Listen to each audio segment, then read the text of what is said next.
पंढरीच्या वारीत दमदार कामगिरी. मुख्यमंत्री देवेंद्र फडणवीसांकडून अतिरिक्त सीईओ संदीप कोहिनकर यांचा सन्मान.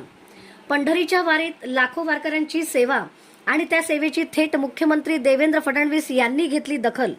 सोलापूर जिल्हा परिषदेचे अतिरिक्त मुख्य कार्यकारी अधिकारी संदीप कोहिनकर यांना आषाढी एकादशी 2026 यात्रेच्या उत्कृष्ट नियोजनासाठी मुख्यमंत्र्यांच्या हस्ते प्रशस्तीपत्र देऊन गौरविण्यात आले. लाखो वारकऱ्यांसाठी प्रभावी नियोजन, उत्कृष्ट समन्वय आणि प्रशासनाची कार्यक्षम अंमलबजावणी यामुळे कोहिनकर यांच्या कामाचा राज्यभर गौरव झाला. मुख्यमंत्री फडणवीस यांनी त्यांच्या कार्याचे कौतुक करत पुढील वाटचालीस शुभेच्छा दिल्या. यावेळी पालकमंत्री जयकुमार गोरे, आमदार समाधान आवताडे आणि अनेक मान्यवर उपस्थित होते. हा सन्मान केवळ संदीप कोहिनकर यांचाच नाही तर संपूर्ण सोलापूर जिल्ह्याच्या प्रशासनाच्या कर्तृत्वाचा गौरव मानला जात आहे.